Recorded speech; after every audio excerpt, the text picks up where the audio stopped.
ఓం మహాగణాధిపతయే నమః. ఓం గురుభ్యో నమః. ఓం శ్రీమాత్రే నమః.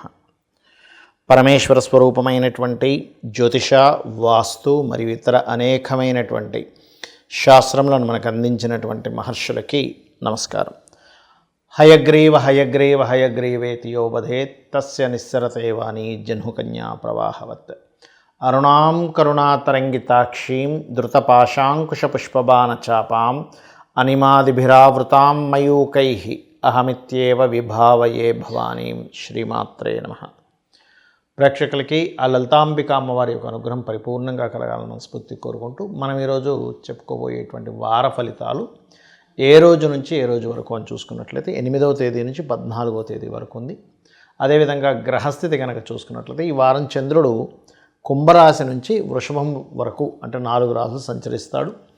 అలాగే వృషభంలో గురువు, కర్కాటకంలో నీచబడ్డ కుజుడు, కన్యారాశిలో కేతువు, వృశ్చిక రాశిలో రవి బుధులు, మకరంలో శుక్రుడు, అదేవిధంగా ఈ చంద్రుడు శనితో కలిసి ఉన్నాడు. మీనంలో మనకి రాహు యొక్క సంచారం జరుగుతుంది. ఈ యొక్క గ్రహస్థితిని అనుసరించి 12 లగ్నాల వారికి, లగ్నం తెలియని వారు రాశి నుంచి చూసుకోండి, ఎందుకంటే లగ్నమే ప్రధానం అన్నిటికంటే కూడా వారికి. మరియు అదేవిధంగా వారికి ఎటువంటి విషయాల్లో బాగా కలిసి రానుంది, ఏ విషయాల పట్ల కించిత్ జాగ్రత్తగా ఉండాలి, మరియు అదేవిధంగా ఏ దేవతా ఆరాధన, ఏ దానం చేయడము, ఇటువంటి పరిహార మార్గాలు చేసుకున్నట్లయితే రావాల్సినటువంటి ఇబ్బంది రాకుండా ఉంటుంది అనేటువంటి విషయాల్ని చెప్తుంది. నేనైనప్పటికీ కూడా చెప్పిస్తుంది సాక్షాత్ లలిత అమ్మవారిగా భావిస్తూ ఒక్కొక్క లగ్నం గురించి మనం తెలుసుకుందాం. కుంభలగ్నము, కుంభరాశి. కుంభం వారి కనుక చూసుకున్నట్లయితే రాశిలో శని భగవానుడు ఉంటూ కుజుడి చేత చూడబడుతున్నాడు. అంటే 6వ స్థానంలో ఉండే కుజుడి చేత చూడబడుతున్నందుకు కొంత ఘర్షణ లేదా కాంపిటీషను, స్పోర్ట్స్ రిలేటెడ్ కొన్ని విషయాల్లో నేనే నెగ్గాలి అనేటువంటిది ఇవి కొంచెం మిమ్మల్ని ఇబ్బందిస్తూ ఉంటాయి, నీచబడ్డ కుజుడు కాబట్టి. బట్ శత్రువుపై జయం మాత్రం ఖచ్చితంగా ఉండి తీరుతుంది. అదేవిధంగా కొంత ఈ 2వ అధిపతి కూడా కాస్త వక్రించి కుజరాశుల వైపే వస్తున్నాడు కాబట్టి కొద్దిగా ప్రదేశం మారడం, కుటుంబ సభ్యుల కోసం ఏదైనా ఉన్న ప్రదేశం మారడము, మరియు అదేవిధంగా కొద్దిగా ఈ 6లో ఉన్నటువంటి కుజుడు, 3లో ఉన్నటువంటి చంద్రుడు కొంత పరివర్తన ఉంది కాబట్టి అన్నదమ్ములతోని, అక్కచెల్లెలతోని, సిబ్లింగ్స్ అంటే తోబుట్టు వరుస వాళ్ళతో తెలియని ఘర్షణ వాతావరణం ఇక్కడ ఇస్తుంది. అలాగే మరొక విషయం ఏంటంటే ఇక్కడ గమనించుకున్నట్లయితే ఈ సమయంలో ఈ 4వ అధిపతి అయినటువంటి శుక్రుడి మీద కేతువు దృష్టి ఉంది కాబట్టి 12లో ఉంటూ కొంచెం ఏదైనా ప్రాపర్టీస్ అది తీసుకునేటప్పుడు కాస్త చూసుకొని తీసుకోండి. బికాజ్ ఆఫ్ ఏదో లిటికేషన్ ఉండడం ఆ ప్రాపర్టీలోని ఇట్లాంటివి చూపిస్తున్నాయి కాబట్టి ఈ యొక్క విషయాల్లో కొంత జాగ్రత్తగా ఉండండి. మరియు ఏదైనా ల్యాబ్స్లో టెస్టింగ్స్ అవి పిహెచ్డీస్ చేసేవారు కొంత జాగ్రత్తగా ఉండాలి. కొత్త విషయాలు కూడా మీకు తెలుస్తాయి, చిన్నపాటి ప్రమాదం కూడా చూపిస్తుంది వాటి వల్ల. అలాగే మరొక విషయం ఏంటంటే వివాహం కోసం ప్రయత్నం చేసేటువంటి వారు పర్టికులర్గా ఆదివారాలు ఎక్కువగా ప్రయత్నం చేయండి కుంభలగ్నం వారు. కాకపోతే ఈ అవతల వాళ్ళ యొక్క చార్ట్లో 12వ స్థానం కాస్త చెక్ చేసుకోవాలి, ఎందుకంటే ఈ టైంలో కుంభలగ్న 7వ స్థానం ఏదైతుందో అక్కడి నుంచి 12లో కుజుడు ఉన్నాడు. అంటే ఇప్పుడు వచ్చే సంబంధాలన్నీ 12వ స్థానం పాడైన సంబంధాలు వచ్చే ఛాన్సెస్ ఎక్కువగా ఉంటాయి కుంభలగ్నం వారికి. కాబట్టి వాళ్ళ పర్సనల్ చార్ట్ తీసుకొని 12th హౌస్ ఎలా ఉంది, ఎందుకంటే 12th హౌస్ అనేది వివాహ జీవితాన్ని చెప్పేటువంటి విషయము. కాబట్టి మీ జాతకం బాగున్నా కూడా అవతల వాళ్ళ జన్మజాతకంలో 12వ స్థానం పాడైతే కూడా ఇబ్బందులు వస్తుంటాయి. కాబట్టి ఈ యొక్క విషయాల్లో కొంచెం జాగ్రత్తగా ఉండండి. మరియు అదేవిధంగా కాస్త విదేశాలకు వెళ్ళి ఉద్యోగం చేద్దాం అనుకునేటువంటి వారికి మంచి అనుకూలత అయితే ఉంది, అందులో ఎటువంటి సందేహం లేదు. మరియు మీరు అంటే వ్యాపార సంబంధించినటువంటి విషయంలో కొన్ని కొత్త ఇన్వెస్ట్మెంట్స్ చేస్తారు, అది కొంతవరకు లాంగ్ టర్మ్లో మంచి ఫలితం ఇస్తుంది. ఇక మీరు చేయవలసినటువంటి దేవత ఆరాధన విష్ణువు యొక్క ఆరాధన మరియు దత్తాత్రేయుడి యొక్క ఆరాధన చేయండి, అన్ని విధాలా బాగుంటుంది. చాలామందికి ఏంటంటే జాతకం చూపించుకోవడం కానివ్వండి లేదా వాస్తు చూపించుకోవడం కానివ్వండి, అది కొన్ని సంశయాలు ఉన్నాయి. ఏంటంటే అసలు జాతకం చూపించుకున్నప్పుడు అసలు ఏం తెలుస్తుంది, వాస్తు చూపించుకున్నప్పుడు ఏం తెలుసుకుంటాము అని. ఒకటే గుర్తుపెట్టుకోండి. ముందు వాస్తు గురించి చెప్తాను.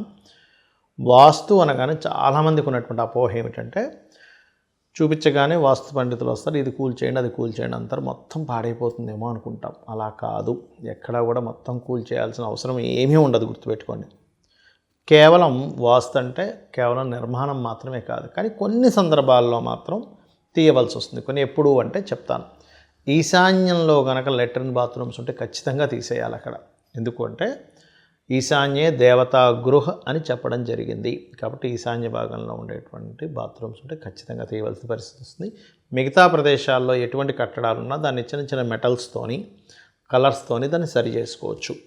అయితే ఈ వాస్తు విషయంలో మొట్టమొదటిగా చాలామంది చేసే మిస్టేక్స్ ఏంటంటే వాళ్ళకి ఏ వర్గు అంటే ఏ direction, all directions is good, but మీకు ఏ డైరెక్షన్ పనికి వస్తుందో చూసుకోవాలి. అది ప్రధానంగా తూర్పా, పడమరా, ఉత్తరమా, దక్షిణమా అన్నీ మంచివే, కానీ మీకు ఏది పనికి వస్తుంది. ఎలా అయితే అన్ని గ్రూప్స్ అన్ని బ్లడ్ గ్రూప్స్ మంచివే, కానీ మనకి ఏ బ్లడ్ గ్రూప్ సరిపోతుందో ఆ బ్లడ్ని ఎలా ఎక్కించుకుంటారో ఇది కూడా అంతే. అదేవిధంగా పదము సరిగ్గా ఉందో లేదో చెక్ చేసుకోవాలి. ఈ పదం సరిగ్గా లేదండి వాస్తులో అంటే, పదము అంటే ఇంటి డోర్ పాయింట్ ఎక్కడుంది, ఆ డోర్ పాయింట్ సరిగ్గా లేకపోతే దాని గురించి ఏమీ పగలగొట్టేయాల్సిన అవసరం లేదు. చిన్న మెటల్తో సెట్ చేసి మనం డోర్ పాయింట్ కూడా సెట్ చేసుకోవచ్చు. అదేవిధంగా ఇంట్లో వేసుకునే రంగుల ప్రభావం కూడా ఉంటుంది. అదేవిధంగా ఇంట్లో పెట్టుకునే వస్తువుల యొక్క ప్రభావం కూడా ఉంటుంది. ఒక వస్తువు ఒక దగ్గర ఉన్నప్పుడు దాని ప్రభావం ఎక్కువగా ఉంటుంది. ఎందుకు అంటే ఇప్పుడు చూడండి, దక్షిణ నైరుత్యో మృదయే పురుషత్యాగ మందిరం అనేటువంటి ఉంది విశ్వకర్మ ప్రకాశిక అనేటువంటి గ్రంథంలో. అక్కడ తీసుకెళ్ళి మనం తెలియక ఏ మనీయో పెట్టామనుకోండి, వేస్ట్ అయిపోతుందిగా. ఎందుకంటే లెట్రిన్ బాత్రూమ్స్ కట్టుకునేటువంటి ప్రదేశం, అక్కడ ఉండే దేవత అసుర స్వరూపాలు వేరుగా ఉంటాయి. ఉత్తరే నిధి సంస్థితం అని చెప్పారు. ఉత్తరంలో నిధులు పెట్టుకోవచ్చు, అంటే మనీ కానీ ఇవి పెట్టుకోవచ్చు. అలా అసలు ఏ వస్తువు ఎక్కడ పెట్టాలి, ఇంట్లో ఫ్రిడ్జ్ ఎక్కడ పెట్టాలి, వాల్ క్లాక్స్ ఎక్కడ పెట్టాలి, ఐరన్ బాక్స్ ఎక్కడ పెట్టాలి, ఇలా అనేకమైనటువంటివి, ఎక్కడ కూర్చొని తినాలి, ఇదంతా వాస్తు కిందకు వస్తుంది. ఓన్లీ కట్టడం మాత్రమే కాకుండా మరొక విషయం ఏంటంటే, బ్రహ్మస్థానంలో కనుక పిల్లర్ వస్తే అది కూడా కొంత డేంజర్. అది కూడా అలాంటి సమయాల్లో కూడా కొంచెం ఇల్లు మారడం లాంటివి చేయాల్సి వస్తుంది. ఇక్కడ ఒక సందేహం ఏంటంటే, చాలామందికి వాస్తు అనగానే కేవలం అద్దె ఇల్లుకే వర్తిస్తుందా, సొంత ఇల్లు కూడా వర్తిస్తుంది అంటే రెండిటికీ వర్తిస్తుంది. ఎందుకంటే అందులో మనం నివాసం ఉంటున్నాము. రెంట్కి కారు తీసుకుంటాం మనము. ఆ రెంట్కి కారు తీసుకుని వెళ్తే అది యాక్సిడెంట్ అయింది, అప్పుడు కారుకి దెబ్బ తగలడము మనకు దెబ్బ తగలడం కూడా జరుగుతుంది కదా. అది కారు రెంట్ అయినా మనకు దెబ్బ తగులుతుంది, బైక్ రెంట్ అయినా మనకు దెబ్బ తగులుతుంది. ఏమంటే రెంట్కి తెచ్చుకున్నాను కదండి నాకు తగలకూడదు కదా అనుకోవడానికి లేదు. ఇది కూడా అంతే, గుర్తుపెట్టుకోండి. అయితే ఇక్కడ వాస్తులో ఇవాళ రేపు అంతా అపార్ట్మెంట్ కల్చర్ వచ్చేసింది కాబట్టి ఈ అపార్ట్మెంట్లో ఉన్న వాళ్ళు కూడా వాస్తు చాలామందికి సందేహం అపార్ట్మెంట్కి వర్తిస్తుందా లేదా అని. వాళ్ళ ఇండివిజువల్గా పనిచేస్తుంది. అపార్ట్మెంట్ బయట గోడలు ఎలా ఉన్నా సంబంధం లేదు. ఎవరికి వాళ్ళ యొక్క ఏదైతే వాళ్ళ అపార్ట్మెంట్లో వాళ్ళకి సంబంధించింది ఏదైతే ప్లేస్ ఉంటుందో అంతవరకే చూసుకోవాలి, మిగతా అంతా కూడా అవసరం లేదు. అదంతా కూడా సామూహికంగా కొంత వస్తుంది. ఇక జ్యోతిష్శాస్త్రం సంబంధించినటువంటి విషయంలో పర్టికులర్గా జ్యోతి అంటే వెలుగు. మీరు జీవితంలో తీసుకునేటువంటి నిర్ణయాలు సరైనటువంటి నిర్ణయాలు తీసుకుంటున్నారా లేదా అనేటువంటి స్పష్టంగా చెప్పేది జ్యోతిష్శాస్త్రం. భూత భవిష్యత్ వర్తమాన కాలాలని అంటే గతంలో కొన్ని ఇన్సిడెంట్స్ మీకు అంటే ఇంట్లో వాళ్ళకి సంబంధించినవి కావచ్చు, మీకు సంబంధించినవి కావచ్చు, కొన్ని ఇన్సిడెంట్స్ మ్యాచ్ అవుతాయో లేవో చూసుకుంటారు మొట్టమొదటిగా. దాని తర్వాత చూసుకున్నట్లయితే ఇప్పుడు నడుస్తున్నటువంటి సిచ్యువేషన్లో మీరు ఎటువంటి ఇబ్బందులు ఎదుర్కొంటున్నారు, దాని నుంచి అమ్మవారి ఆరాధన చేసుకుంటూ ఎప్పుడు కూడా గుర్తుపెట్టుకోండి, డబ్బులు మన దగ్గర లేకపోయినా కొన్ని వేలు లక్షలు ఖర్చు పెట్టేసి పూజలు చేయించుకుంటేనే మనం ఇబ్బందుల నుంచి బయటపడతామనేటువంటి భ్రమ నుంచి ముందుగా బయటకు రండి. డబ్బులు ఉన్న వాళ్ళు చేయించుకోవచ్చు, అదేం తప్పేం కాదు.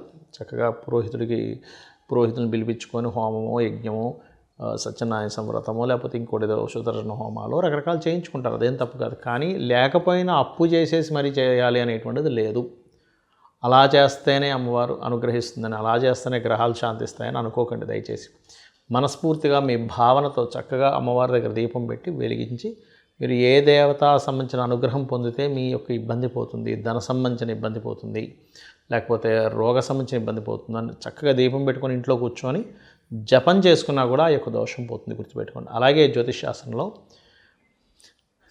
ఏం తెలుసుకోవచ్చు అంటే ధనము ఏ రూపంలో మీకు వస్తుంది, ధనం విషయంలో ఎప్పుడు జాగ్రత్తగా ఉండాలి, ఎలాంటి విషయాల్లో జాగ్రత్తగా ఉండాలి, అదేవిధంగా మీరు చేసే ప్రయత్నాలు ఎప్పుడు ఫలిస్తాయి, మీరు ఏ డైరెక్షన్లో నివసిస్తే మంచిది, మీ సంతాన అభివృద్ధి కోసం మీరు ఏం చేయాలి, మీ అభివృద్ధి కోసం మీరు ఏం చేయాలి, వివాహం ఎంత ప్రయత్నం చేసినా అవ్వట్లేదంటే సరైన సమయం ఉందా లేదా, ఇప్పుడు లేదా ఇంకా ఫ్యూచర్లో ఉందా, ఎప్పుడు చేసుకుంటే కరెక్ట్, ఇది తెలియక చాలామంది ముహూర్తం పెట్టుకున్నామండి ఫెయిల్ అయిందంటారు. కాదు, అక్కడ మీరు చేసుకున్న సమయం కరెక్ట్ కాదు, లేదా మీకు 2 వివాహాల యోగం ఉందా, అలాంటప్పుడు అర్క వివాహము, కుంభ వివాహం చేస్తారు. అదేమైనా చేసుకోవాలా, ఇక్కడ సెటిల్మెంట్ ఇక్కడ ఉందా, విదేశాల్లో ఉందా, లేనట్లయితే ఎందుకు ఎన్ని బిజినెస్లు చేసినా కలిసి రావట్లేదు, ఇప్పుడు ఏమైనా దశ కలిసి రావట్లేదా, లేనట్లయితే ఇంత ఇంటెలిజెంట్గా ఉండి కూడా ఎందుకు జాబ్ రావట్లేదు, వీళ్ళకి ఏమైనా బిజినెస్ యోగం ఉందా. చాలామంది జాబ్ కోసం వెంటపడుతుంటారు కానీ వాళ్ళకి బిజినెస్ యోగం ఉంటుంది. అదేవిధంగా ఇన్వెస్ట్మెంట్స్ దగ్గర నుంచి, ఉపాసన చేయవలసిన దేవత దగ్గర నుంచి ప్రతి ఒక్కటి కూడా మన జన్మజాతకంలో చాలా స్పష్టంగా ఉంటుంది. అవి తెలుసుకున్నట్లయితే ఆ రూట్ ఎప్పుడైతే తెలిసిందో మనం గమ్యాన్ని చాలా సునాయాసంగా ఎలా అయితే చేరుకుంటామో, జాతచక్రంలో మనం పూర్వజన్మలో చేసిన కర్మ ఏ రూపంలో మనల్ని వెంటాడుతుంది, దానికి ఎటువంటి పరిహార మార్గాలు చేసుకోవాలో తెలుసుకొని చేసుకున్నట్లయితే అన్ని విధాలా బాగుంటుంది. మరియు మీరు ఆ లలితాంబిక అమ్మవారి యొక్క అనుగ్రహం పరిపూర్ణంగా పొందాలని మనస్ఫూర్తి కోరుకుంటూ శ్రీమాత్రే నమః.